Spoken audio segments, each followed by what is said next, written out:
show. Final hour, Tuesday. And you know what that means? Olin Buchanan, TexAgs, TexAgs.com, TexAgs Live. That's a lot of TexAgs, dude. Well, TexAgs everywhere. What are you doing? You're not TexAgging, because it sounds like you're TexAgging all the time. Well, I am. It's funny, when I was coming back from the combine, we talked about this, David and I, this morning. Callie Gardner and I were at the airport in Dallas waiting for our transfer, to College Station, our flight, and an American Airlines pilot approached us and said, "Hey, Olin, hey," and we get talking. Turns out he's a big TexAgger. Seriously? Yeah. That's awesome. Yeah, I mean, I run into TexAggers all. The reach of TexAgs is massive, and I think that's because of Billy. Speaking of Billy, has he ordered you to argue with me for no reason? No, he didn't. Okay, he was complaining all week that you and Logan don't fight with me for no reason. Huh. Well, now that's funny, because we've had you, and I'm sure he's been facetious, but you and I have had some good debates. Yeah. You have never hesitated, I think, right? Right. No. When you disagree, because you and I have disagreed. We've talked about stuff like quarterbacks and things like that. You told me, I remember, Marcel Reed's the greatest quarterback in Texas A&M history. I don't think so. And I remember we fought over that. I held my ground. I don't remember that one. In fact, I think we're going to have to disagree on that, even though I do think Marcel Reed is a very good quarterback that needs to get better and can get better. That's not how I remember the conversation, but that's okay. That's fine. So I just want to know if you had orders. No. You know what? Billy rarely gives me an order. Great boss, because he does not micromanage. He figures I know what to do now, and then expects me to do it. But now I think there are some times when he says, okay, here's something that I want and I would like for you to do. And as him being, the boss, he has every right to do that. But I would say that rarely happens. I mean, it's happened recently, and so I'm working on some things that he'd like to see. But typically, Billy just says, "Hey, you know what? You know the job. Do it. And if I have an issue, I'll let you know." I have a bizarre text message. Okay, well, let's hear it. Do you want it? Yeah. Okay. It's from the Texas Mobile One Lube Express inbox. Texas Mobile One Lube Express, owned by Gabriel Garcia. Okay, I don't even know the order we should roll this with, but thoughts on Ruben Owens' running yards in 2026? Gosh, it's hard to say, because I don't know what the offensive line is going to be like. I could see it, and then he's got to be healthy, right? Because I think Le'Veon Moss would have had back-to-back 1,000-yard seasons had he been healthy. So I'm going to go on the idea, the premise, that the offensive line is going to be good. Maybe not as good as last year, maybe better, but I'm just going to say good, and that Ruben is healthy. And I'll say he runs for 1,000. Oh, and I'm not going to read the rest of them, because I saw his text message history, and they're running jokes from last year that are probably old, outdated, and expired. So we can stop there. Yeah, I think Ruben is a talented back that needs to work on getting a little stronger to break tackles, which is odd. I would say that because if you'll remember the KC Concepcion touchdown against Texas, remember that they kind of ran a jet sweep. Yep. And there was a linebacker from Texas that had a chance tackling around the 4-yard line. And if we go back and watch that play, I think it was Spence was his name, the guy who was transferred from Arkansas. And Ruben just depleted him on a block, just knocks him flat, and KC scores. But I'm thinking also of that game against Texas, and this can happen to a lot of running backs, that a short yardage gain, about 4 yards, but he was breaking out and got tripped up. And if he keeps his feet, it's probably a 30, 40-yard gain. You got 4.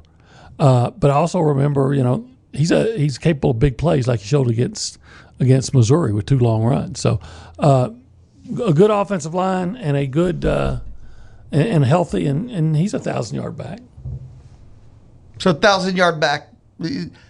Do you think with Holman Wiggins now calling plays that Elko's going to be more run game focused? Because I do think there's going to be a change in the offense. Not that they're changing the offense, but I think after 2 years, I'm expecting a refinement of what the offense is. Well, I think Elko probably would like to see a team that is based in the run game. But he gives the coach, the offensive coordinator, a lot of leeway to put his own stamp on it, right? Now, I don't know what Holman Wiggins' stamp's going to be on it. However, I'll say this. He's a receivers coach, so he's a receiver, and what do receivers want? They want the ball, and a lot of times they want it deep. So I hope to talk to Holman before too long and find out his offensive philosophy, but just I would assume that with Mario Craver and hopefully a healed up and healthy Jerome Miles and Isaiah Horton and Ashton Bethel Roman and Terry Bussey, I would kind of expect to see the Aggies, trying to stretch the field a lot. What is the strongest unit entering the season? The strongest unit coming into the season that's proven would be, in my opinion, quarterback. I said wide receiving core. Well, okay. Mario Craver's an All-American, no doubt. And you can definitely make that argument, and it can be a strong argument. I loved what I saw from Ashton Bethel Roman in the second half of the year. Bussey has a lot of potential, needs to start turning into big-time production, though. And I'm assuming Isaiah Horton is going to come in here and do the things that he did at Miami and do the things that he did at Alabama. But he's got to do it here. And I know, and let's face it, if the receiving corps is going to be productive, they're going to be highly dependent, obviously, on Marcel. Look, I think Marcel, and it wasn't just me, it was a lot of national people too. A lot of people don't want to acknowledge it, but like guys like Josh Pate and some others, Marcel Reed, in the mind of a lot of national people, not local people, national people, was a Heisman Trophy candidate, a strong Heisman Trophy candidate going into the Texas game. Now, it was all dependent on what you were going to do at Texas and then if they had won the SEC championship game. And he did not play well. And so I think what Marcel's season, what he did for the whole season was almost dismissed because of what happened in the Texas game. Yes. You look at all the way too early quarterback SEC rankings, quarterback national rankings, Marcel is an afterthought. I'm being honest. That's not fine. Lou being mean. I forget what I saw when he's only like sixth in the SEC, and you're like, for a third-year returning quarterback who was one game away from making a Heisman finalist, he has not. The damage from it's not the Tech.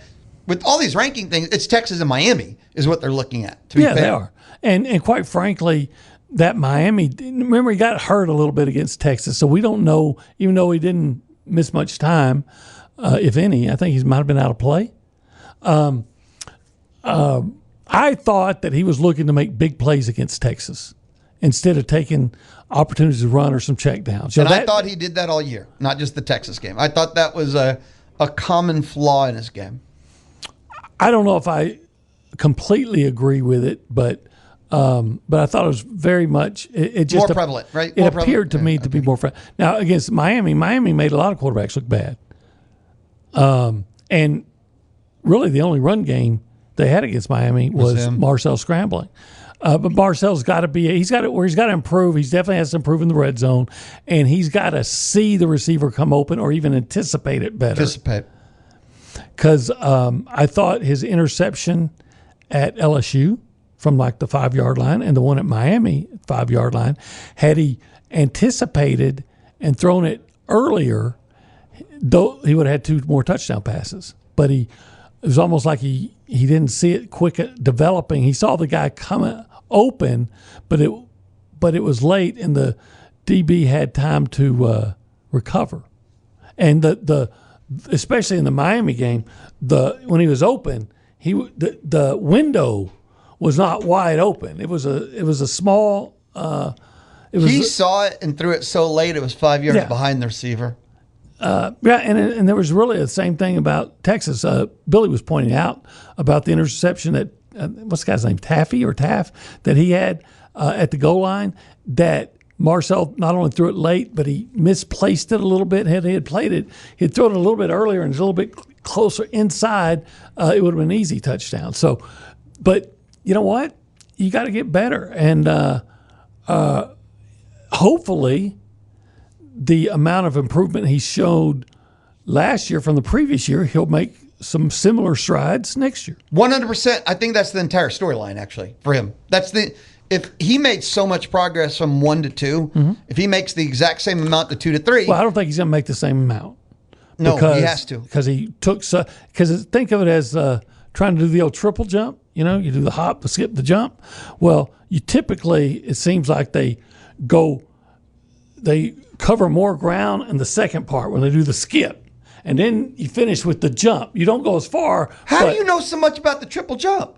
I used to cover a lot of track and field. Did you? Yeah. All right. So, so anyway, he's made the improvement that shows that I can go from being a nice running quarterback to a guy that can throw for 3,000 yards. Now he's got to be the guy that can throw for 3,000 yards, reduces interceptions, and be more effective in the red zone. He's just got to reduce the turnovers, period. I almost feel like if you reduce the turnovers from last year to this year without changing a whole lot more, he's already a better quarterback. Yeah. And Holman may be able to help him with that, maybe by calling better plays. Okay, who's the new quarterbacks coach? Because they have one that's a consultant, one that actually has the title, and is he going to have like 3 people working on him? Does he have a circle? Yeah, those are some good questions that I don't have the answer to. Yeah, I don't know if anyone does. But he has a new, because Klein was directly his quarterbacks coach, but Klein is gone. And they hired someone, I think, who has the title, but there's also someone on the staff as a consultant that's a former quarterback coach. I think. And I've been so focused on basketball that some names, escape me right now because I haven't been so as focused on football, which I should always be here. Because no matter how good the basketball team may be, football is everybody's first love. Oh, yeah. Anytime you talk football or you think football is a good day, don't you think? Yeah. So that's my universe on that. Well, and that's the situation here. Look, at A&M, they love they love football. They really, really, really like baseball, and they like basketball when the team's winning.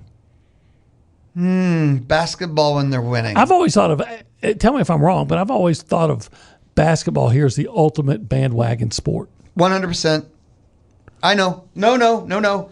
When they win, like everybody wants some part of it. What I mean is whether they go to Reed or they want to pick them in the NCAA bracket or watch at home, when Aggie basketball is winning, everybody is cool with being a part of it.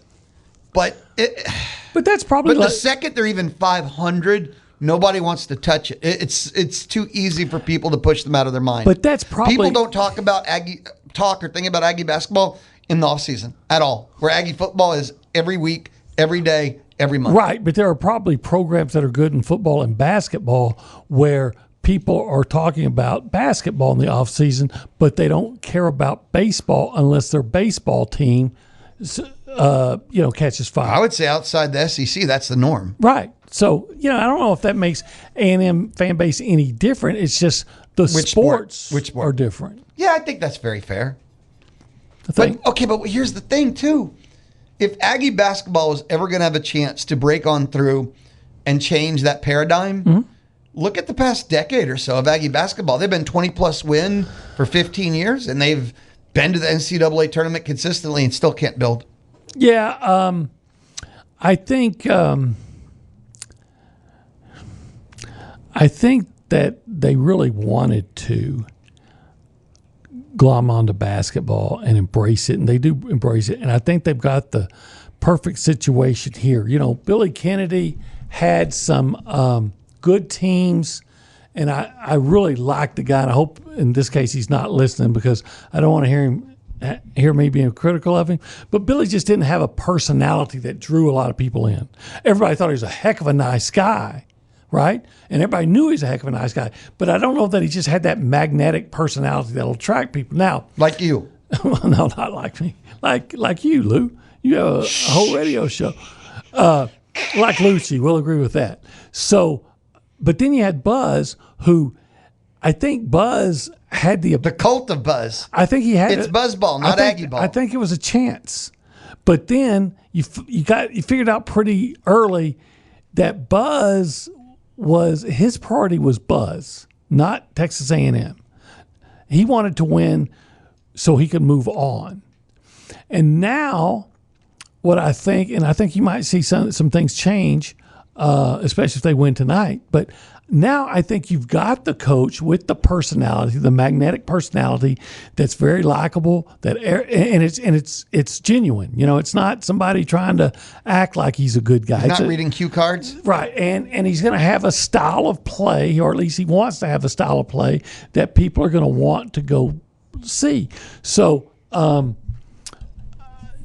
So I think the next couple of years are going to be very interesting for A&M basketball, and I think if they can win tonight, and Lord knows they need a win, they're lost 6 of their last 8, but if they can win tonight, I think they'll get into the NCAA tournament. And just one win. I think if that wins over Kentucky, okay. If you're 10-8 in the SEC with wins over Kentucky and Texas, I think you're probably going to get in. Now, you need to follow that up with a win at LSU to guarantee it. So 2 wins. No, I think they're in if they beat Kentucky tonight. But if you need more guarantee than what Olin thinks. Have a cold beer and not worry, win both games this week. Right, is what you're that's saying. what I'm trying to say. Oh, yeah, okay. I'm going to say it again for the 3rd time this hour. 100%. I don't know if 10-8 is going to get you in if you lose to Kentucky but beat LSU. But I think beating Kentucky, I still think Kentucky. I think Kentucky still has that cachet, even though it's not a vintage Kentucky team. It's still Kentucky. So if you want to go 1-1 this week, make it win Kentucky, lose LSU, without a doubt. I think you're right. Obviously, you want to go 2-0. I think you're right. If you're only going to win one, it needs to be Kentucky. But I think. If they can get in, even if they lose, you have this guy, Bucky McMillan. What a magnetic personality! What a nice guy. He seems like genuine and just like one of the neighbors. And he's excited to be here, and he's playing a style of basketball that's fun. And you're going to say, this guy got into the NCAA tournament when he took over a team with no players? You don't know how bad I want to say that for all time. Because you can only do this once. Now, John Calipari did that at Arkansas. But it's John Calipari. You expect it. I want to be able to say that forever, and you only have one chance to say that forever. We'll be right back. Louie Bellina, Olin Buchanan, inside the Charles Schwab studio on the Tuesday edition of the Louie Bellina Show. Low cost, full service, local. Best of all, local. That is Schwab. How? How's Charles Schwab local? Mark Sim right here in College Station. You can find them online at schwab.com/College Station. Charles Schwab and Company Incorporated, member SIPC. Can't reach your radio? Listen to Aggie Baseball online at radioaggieland.com. It's lunchtime here on the, in the world. It's not just the Louie Bellina Show. And Olin and I are talking about food. Olin gets these videos sent to him by his old lady, and they just go eat at the most amazing places. And I'm sharing some stories, and you guys eat right, dude. We do. Probably you can look at me and tell that. No, I told you. I wasn't kidding. You look great, dude. Well, thank you. Like the trip to Indy must have agreed with you. It was busy. Did a lot of walking. A lot. There was it was educational, and it was good to be able to get another interview with all those guys. Casey Concepcion, I think, stole the show. You saw the reaction to somebody. I heard it was on like a Snapchat or something like that, had made some kind of remarks about Casey's press conference and his speech impediment. And it's like the whole world of sports came to Casey's defense. I thought it was pretty awesome. Yeah, it was awesome. And Casey's the post he made, you know? Yeah. And the people reacting to that was the best part of the story, actually. And the thing is, KC, look, I always say as a reporter, don't ever judge somebody positively or negatively based on a series of 10 to 15-minute interviews because you really don't know them. That's gospel. But I got a pretty good idea that Casey is as genuine and as good a dude as he seems to be. People reaching out saying, I stuttered too. You're an inspiration to me. The words that you said are words I won't forget. I mean, he touched a lot of people. He did. And you know what? He's one hell of a football player, and he's going to be a first-round draft choice. Yeah, he is. And he's going to, wherever he goes, he'll have the ability to affect and inspire so many more people. And do you know, the last time A&M had a receiver taken in the first round? Evans. Mike Evans. It's got to be Mike Evans, right? It is, yeah. Christian Kirk was a second-round pick. And Mike Evans is pretty good. Yeah. If it works out for KC the way it worked out for Mike, it's going to be all right. It's going to be all right, yeah. Things are going to be okay. And, in all the mocking of drafts I've seen, there's no way San Fran's going to let him get past them at 27. They need him for, not just the whole versatility gig. Somebody asked him, well, how do you feel about going to KC? And he said, well, that's my name, so make it easy. KC, that'd make a nice ring to it. And I remember hearing that, and I said, okay, that's how I'm in this story, this article, and it's easy. Right there. That's the perfect ending. You said you said Indianapolis was educational for you. What do you mean by that? Well, I've never done the combine before, so just the way they do it, and picture this: you've got 15 press conferences going on at the same time. And some of them are right next to each other. And I'm only there to hear the Aggies. So, and they have a schedule that they try to adhere to. And sometimes the guys are a little bit late, but I made it a point. Look, I want to make sure I'm there to hear everything Casey Concepcion or Le'Veon Moss or whoever, big dude, Albert Regis, Tyler on I want to be there. Big dude equal Albert Regis. Who That's ran, a very who ran true a statement. 4.88. Yep.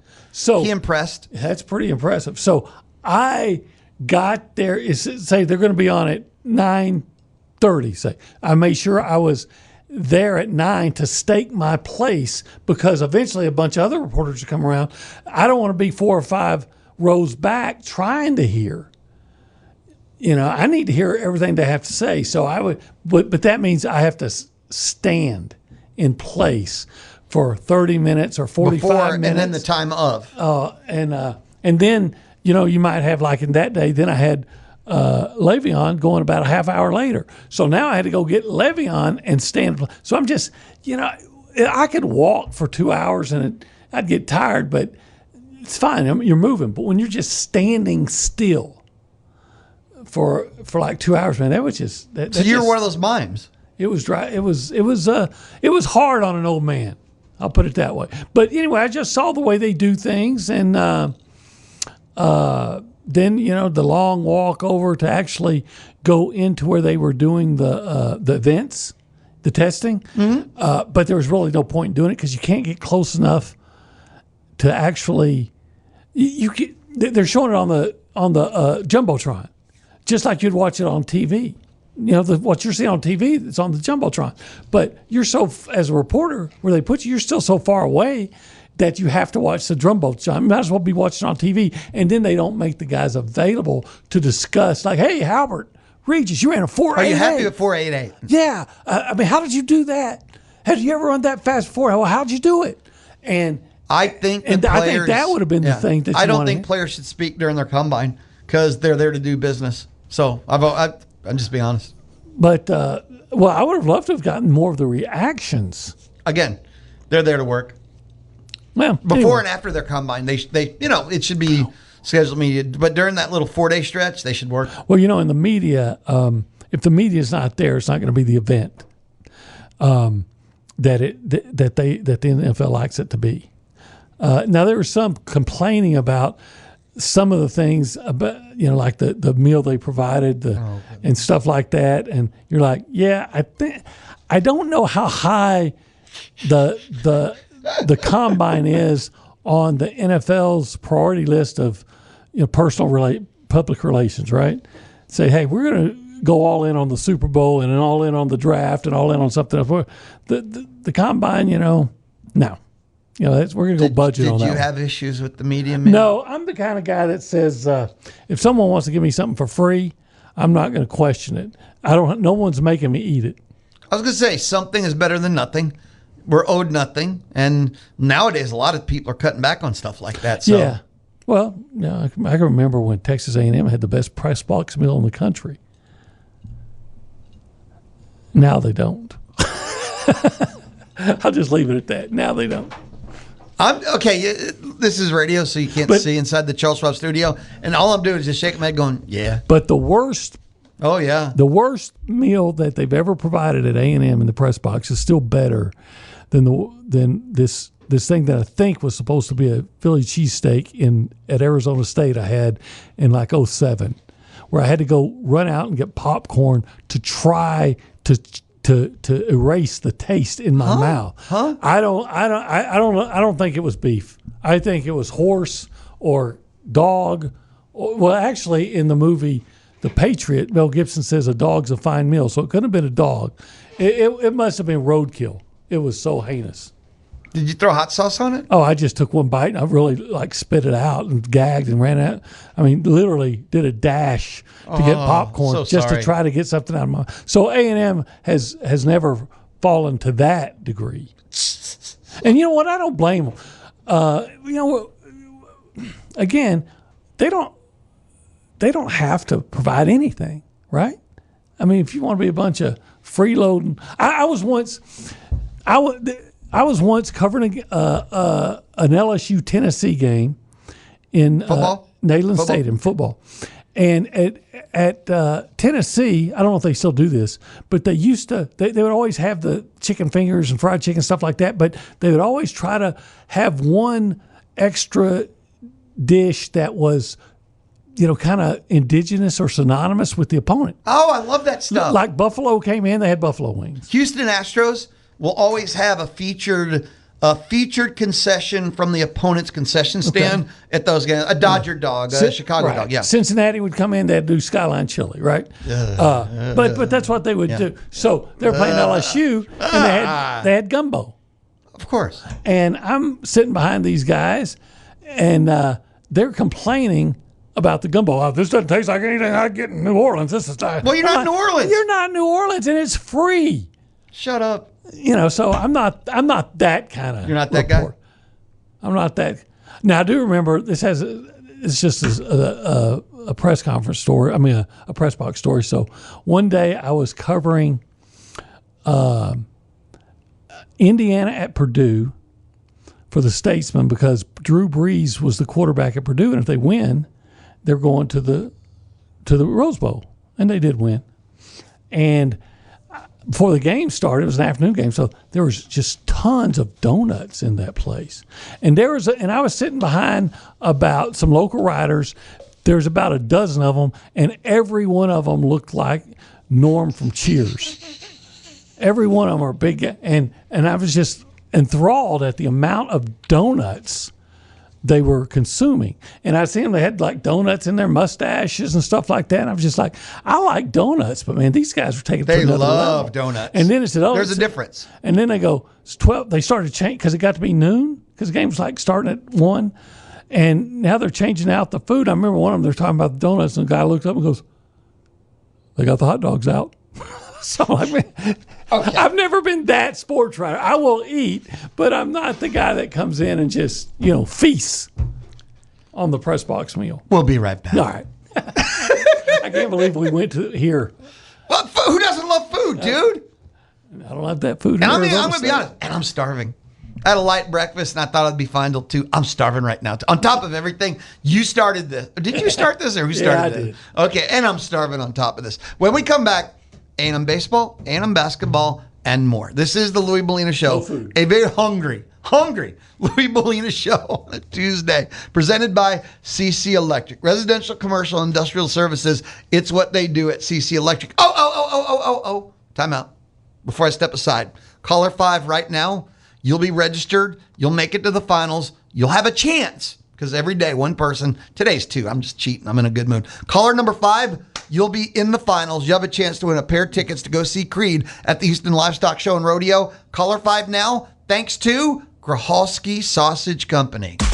You can get the podcasts of TexAgs Live, The Louie Bellina Show, or Chip Howard at zone1150.com, Google Play, Apple Podcasts, or Spotify. The Louie Bellina Show. Olin Buchanan, Louie Bellina inside the Charles Schwab studio on, I'm still going to stick with the Tuesday edition. Still to come, 13 minutes. Community Spotlight, Twin City Mission. We'll talk about the Twin City Mission Golf Classic and more, but OB time. Olin, text message question for Jim. You ready? Let's hear it. I'm starving. What's the perfect taco? I had a good taco before I came here. Yeah? Yeah. I don't know if I should say the name of the place, right? So I won't, but it's a pretty new place. It's not far from here. And it had steak on it. Of course, I always had some little refried beans. I had some kind of cream sauce on it with some onions. I asked them to go light on the onions and some other stuff. It was awesome. The perfect taco is a hard question because taco is the ultimate. It's like pizza. You get a pizza every day because you just get a different type of pizza. I get taco every day because you just get a different taco. And I don't know if there's a perfect taco. I love chorizo in my tacos. I'd love if you can cook a good steak fajita, but I mean a great steak fajita. I mean, who could not have a steak taco? But then each day I want this cheese, but there's 50 different types of cheese and salsa. But not all salsa is created equal. I mean, the flexibility, versatility of a taco and pizza. I'm sorry. I said I wasn't going to get emotional. But I can never go wrong with a taco. And fortunately, the wife of being of the Hispanic persuasion, she makes some really good tacos. Carne asada tacos for me every so often. Yes. Love. Some picadillo tacos. You can't go wrong. There's a place in town. Their picadillo plate used to be one of my favorite things to eat.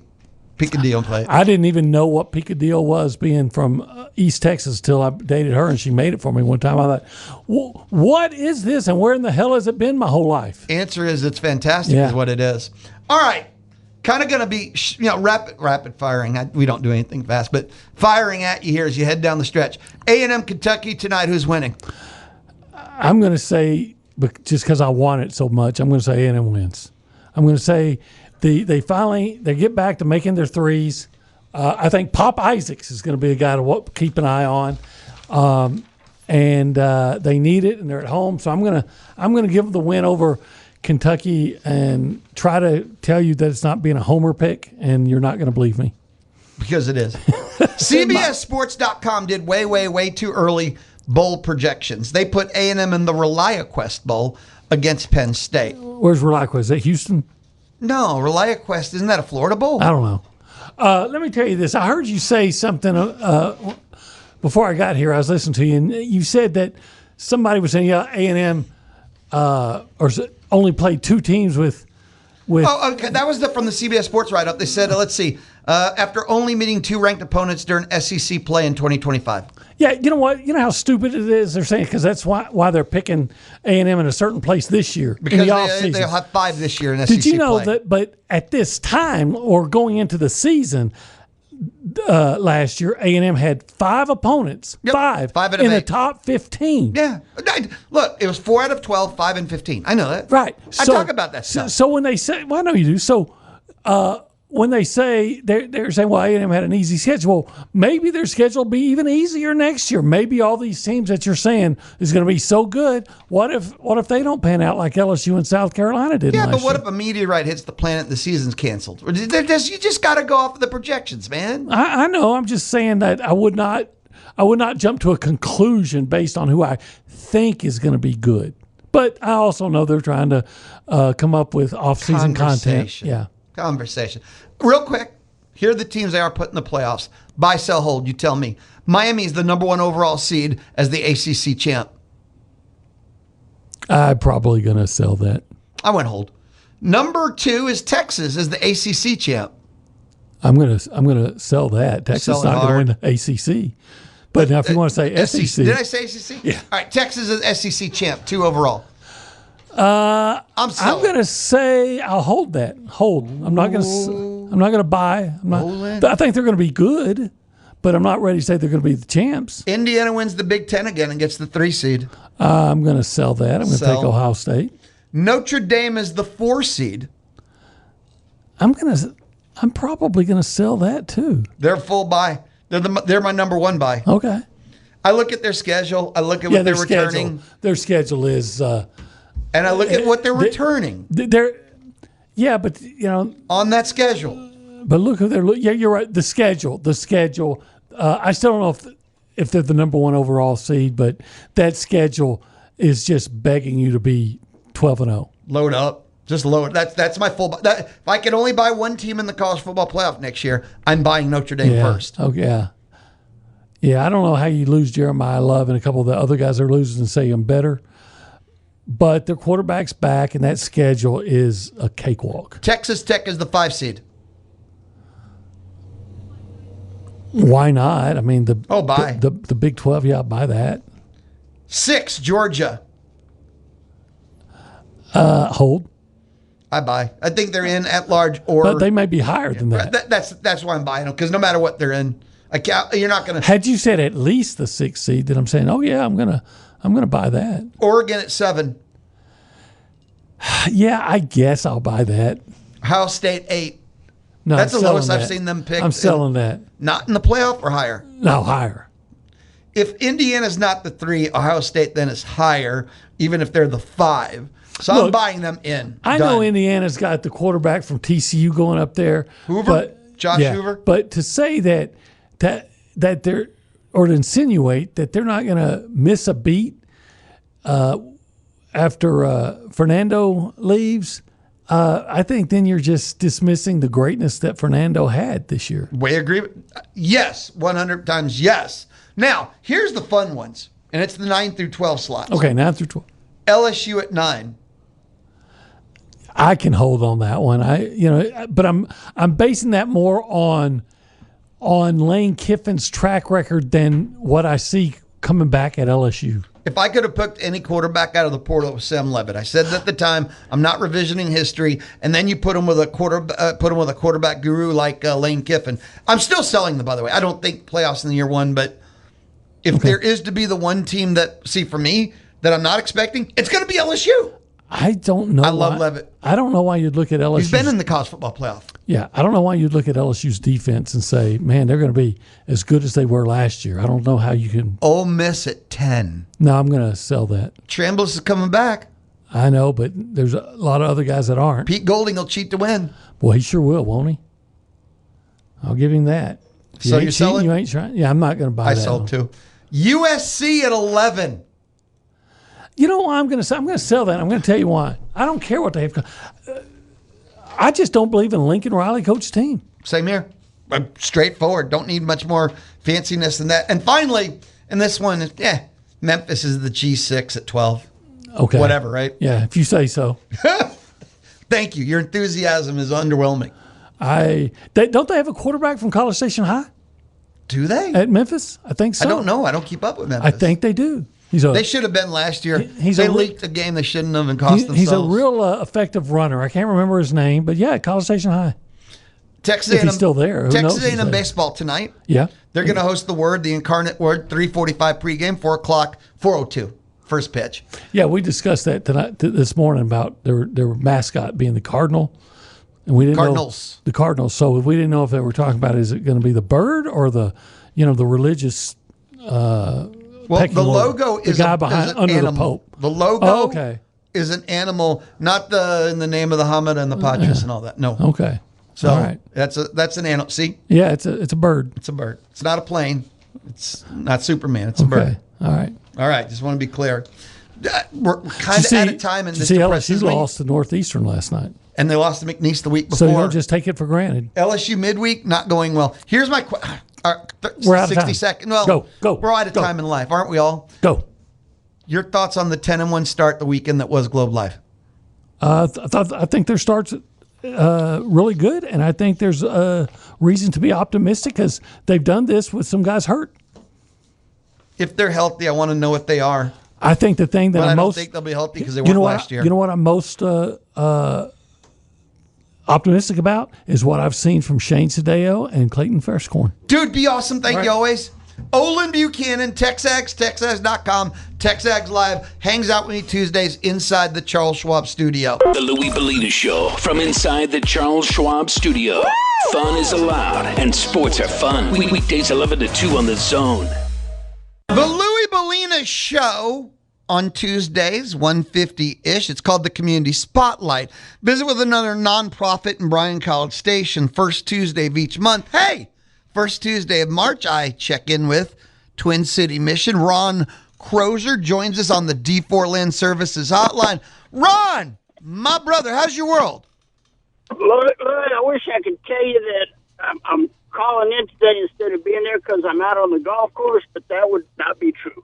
Well, coming up soon, like March 23rd, there's going to be a whole lot of four-man scramble teams out on the Traditions Golf Club for the Twin City Mission Charity Golf Classic. Absolutely, and I'm glad you brought that up. We have room for just a few more teams, but we're so blessed to have the sponsorships from Anco Insurance, which is a Hub International. We've got Monterey Mushrooms, and, you know, we're just blessed to have the type of support, including you and your family of radio stations, of course, talking about this golf tournament. So the Twin City Mission Charity Golf Classic, as I mentioned, is March 23rd. It's a 9 a.m. shotgun start. It's at the Traditions Golf Club, and it's simple. Four-man scramble, four-person scramble. You said you have some slots left if people want to put their team. But also, sponsorships are available. You have the marquee sponsor level. You have the platinum sponsor level, but people might not have that kind of money. It's okay. Gold sponsor, silver sponsor, hole-in-one sponsor, long drive sponsor, Tiger Drive, driving range, long putt, hole sponsor. There's so many ways, Ron, that if an individual or a business wants to sponsor, you have all levels available.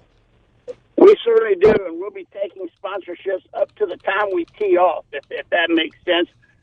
You know, you talk about the marquee sponsor.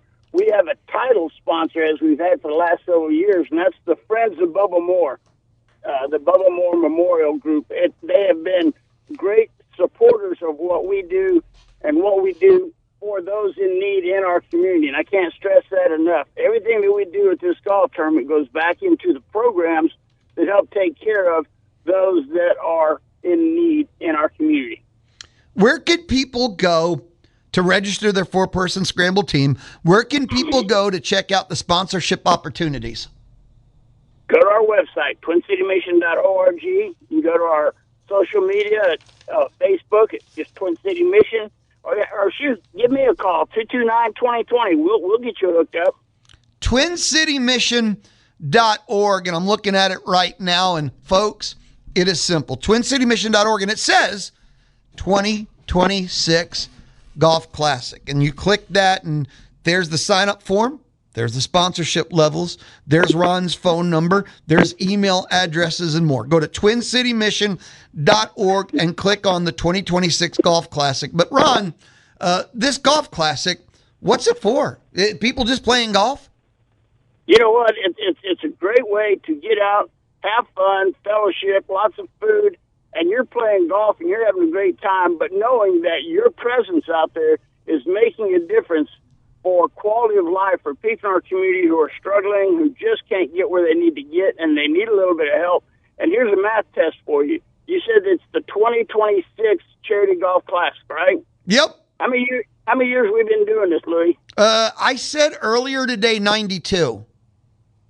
Well, it's close. This will be our 26th annual. What? Wait, if it's 2026 and it's the 26th, I can do that math. Absolutely. You got to understand, I'm bad with math, and Ron knows that. So he intentionally tortured me right there. But now I think even I can do this one. This is the 26th annual Twin City Mission Golf Classic because it's 26 and it's the 26th annual. Woo! I can do that. Go to twincitymission.org. You see it. 2026 Golf Classic. Click it on for more info. Ron, before I let you roll, brother, what else you got going on at Twin City Mission? That's the big thing right now. Yeah. We're finishing up some remodeling at the shelter. We're making things better for not only the clients that are staying at the shelter, but also those who come and volunteer. And we're just so blessed, Louie, to live in a great community. I can't say it enough. I say it every month when I get a chance to come on the air with you. And we can do what we do because people like you believe in our mission. So thank you, sir. Dude, anytime I believe in Twin City Mission, I look at all the different programs you have, and you guys just help. And it's like everything. I think what you do is amazing. TwinCityMission.org. Find out everything they do. TwinCityMission.org if you're interested in donating, volunteering, being involved. TwinCityMission.org if you're interested in the Golf Classic. Ron, be awesome, brother. I'll check in with you soon. You got it, brother. Appreciate you. Later. I got to go. I'm back tomorrow at 11. This has been the Louie Bellina Show, presented by CC Electric. This has been the Louie Bellina Show from inside the Charles Schwab studio on The Zone.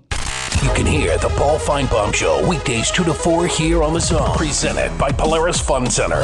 Paul Feinbaum is SEC Country, and Aggieland is SEC Country too. Join Paul weekdays 2 to 4 here on The Zone. Polaris Fun Center sells and service Polaris ATVs, Rangers, Razors, Global Electric Cars, Brutus, and the Polaris Slingshot. Polaris Fun Center, where they sell and service fun, not tractors. The voice of the SEC.